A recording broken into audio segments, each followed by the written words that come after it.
बाबा श्याम की कृपा से श्याम भक्त को मिल गई कर्ज से मुक्ति।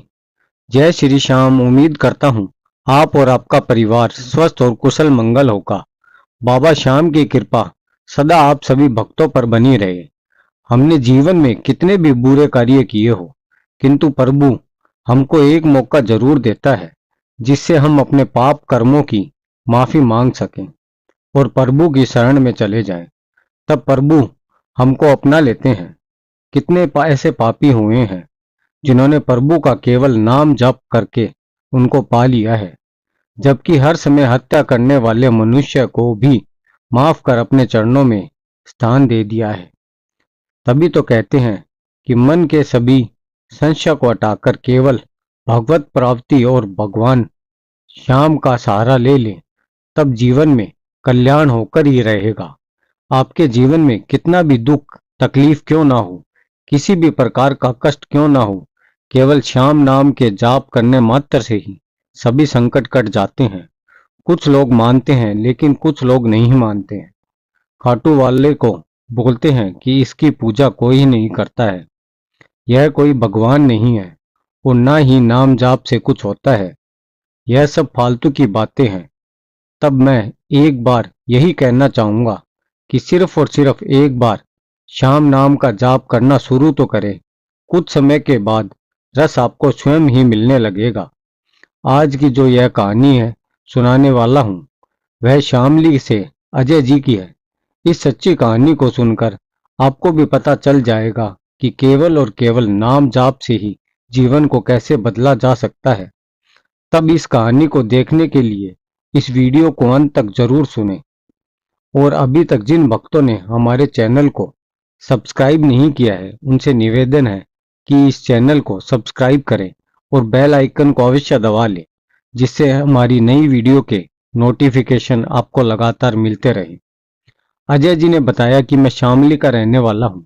करीब 2 वर्ष पहले से ही मैं खाटू धाम जाना शुरू किया है। तब उस दिन से लेकर आज तक मैंने अपने जीवन में बहुत ही बदलाव देखे हैं। सभी बोलते हैं कि इस कलयुग के देवता के नाम मात्र लेने से सब कुछ संभव है। यह बात एकदम सत्य है। जिसने बाबा श्याम के दरबार में जाना शुरू कर दिया, श्याम नाम जपना शुरू कर दिया, उसका कल्याण होना निश्चित है। हमें केवल और केवल एक बात का ही ध्यान रखना चाहिए, अपने कलयुग के देव पर, अपने प्रभु पर, अपने खाटू बाले पर पूर्ण विश्वास रखना है और नाम जाप पर पूरी निष्ठा होनी चाहिए। समय चाहे कितना भी क्यों ना लग जाए, किंतु अंत में आपकी मनोकामनाएं पूर्ण होकर ही रहेगी। तब अजय जी ने बताया कि मैंने बाबा श्याम की पूजा की, खाटू वाले की भक्ति की, लेकिन पूरा विश्वास किया और साथ ही मैंने धैर्य भी रखा। श्याम नाम के जप करने से हमेशा भला ही होता है, यह मैंने स्वयं महसूस किया है। मैं बहुत ही भाग्यशाली इंसान हूँ जिसे बाबा श्याम का दरबार मिला और मेरे जीवन में बदलाव हो गया। तब मैं आज अपना वही अनुभव बताना चाहता हूँ, जिससे सभी लोगों के मन में नाम जाप के प्रति जो भ्रम है वह दूर हो सके और वह निरंतर श्याम नाम का जाप कर सके। मैं एक बिजनेसमैन हूँ। मेरी उम्र लगभग 40 वर्ष है। मेरा बिजनेस भी बहुत ही अच्छा चल रहा था। भगवान की कृपा से कोई भी कमी नहीं थी। मेरा पूरा परिवार भी खुशहाली का जीवन जी रहा था। ऐसा कहते हैं ना, पैसा अपने साथ पाप छल कपट साथ लेकर आता है। वही मेरे साथ हुआ। मेरा मिलना जुलना गलत लोगों के साथ हो गया। अपने दोस्तों के साथ मैं नशा आदि करने लगा और जुआ भी खेलने लगा। मेरी गलत आदतों के कारण मेरे परिवार के सभी सदस्य नाराज रहने लगे। सभी मुझे बहुत समझाते थे, किंतु मैं उनकी बात नहीं मानता था, जिसकी वजह से घर में लड़ाई झगड़ा शुरू हो गया था। घर देर से आता था। अब मुझे किसी की भी परवाह नहीं थी। जुए की लत ने मुझे अब बर्बाद करना शुरू कर दिया था, जिससे मेरे बिजनेस पर प्रभाव पड़ना शुरू हो गया। लगातार जुए में हारने के कारण मेरे सारे सेविंग अब खत्म होने लगे। साथ ही साथ पार्टनर के साथ बिजनेस शुरू किया था, वह भी डूब गया। फिर धीरे धीरे मेरी हालत खराब होने लगी। अब मेरे ऊपर रिश्तेदारों का कर्ज चढ़ना शुरू हो गया था और मेरा बिजनेस पूरी तरह डूब गया था। इनकम रिसोर्सेज सब बंद हो गए। अब मैंने जो कर्ज लिया था उसको भी मेरे दोस्त और रिश्तेदार ने मांगना शुरू कर दिया। मेरे पास कुछ नहीं था, तब पैसे कहाँ से दूं? पैसे की व्यवस्था कहीं से नहीं हो पा रही थी। कर्ज काफी हो चुका था और मेरे शोरूम में भी सामान नहीं था।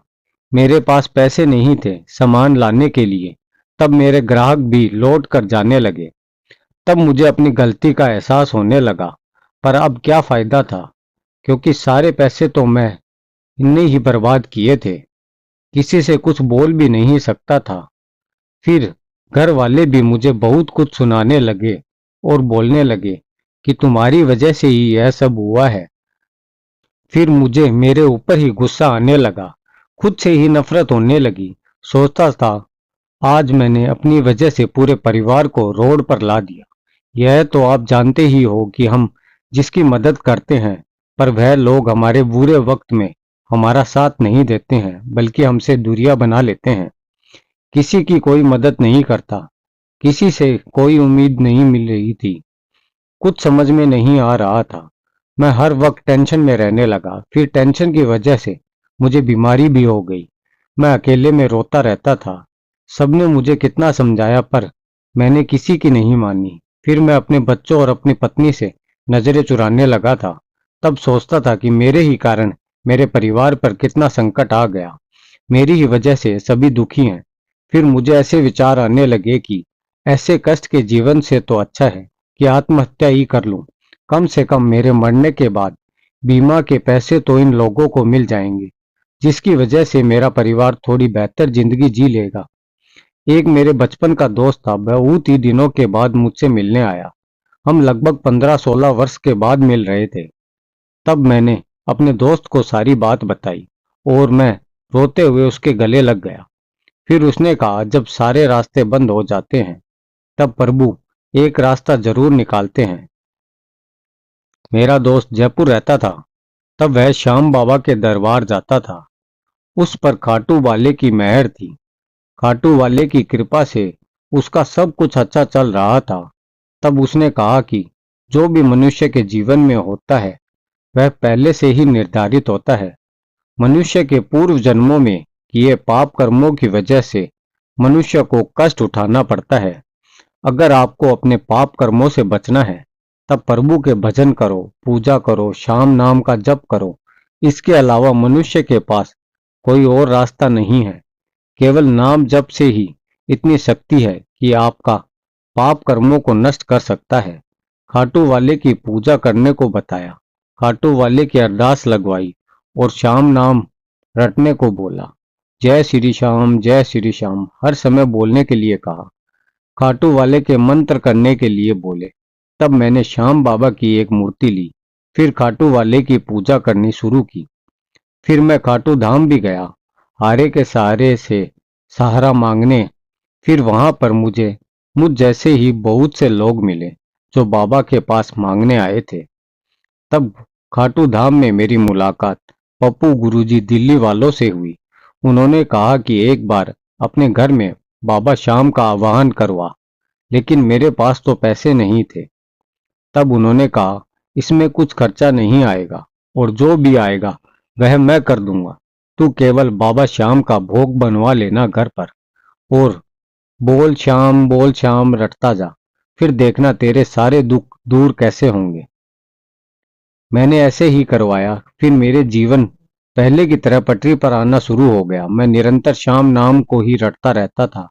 मुझे बहुत ही अच्छा लगने लगा। मेरा बिजनेस भी चलने लगा था। मेरा दोस्त मुझ डूबते हुए का सहारा बना। उसने मेरा मार्गदर्शन किया। मेरी गलत आदत भी सुधर चुकी थी, पर मेरा श्याम नाम का जप निरंतर चलता रहता था। नाम जप में शुरू शुरू में मन नहीं लगता था। मेरे मन में गंदे गंदे विचार और बुरे बुरे सपने आते थे, लेकिन मैंने खाटू वाले पर पूर्ण विश्वास करके मैं निरंतर श्याम नाम को जपता रहा। करीब 1 महीने के बाद मुझे सपने में खाटू वाले के दर्शन हुए। फिर मुझे पूर्ण विश्वास हो चुका था कि अब सब कुछ ठीक हो जाएगा। आज मेरा सारा कर्ज समाप्त हो चुका है। खाटू वाले की कृपा ऐसी बन गई मुझ पर, मेरे घर की खुशहाली भी लौट आई है। पूरा परिवार फिर से खुश रहने लगा है और नाम जप के प्रताप से मेरी बीमारी भी ठीक हो चुकी है। मेरा जीवन खुशियों से भर दिया है खाटू वाले ने। तो दोस्तों, आज की कहानी में इतना ही। कहानी आपको कैसी लगी कमेंट बॉक्स में जरूर बताएं। धन्यवाद।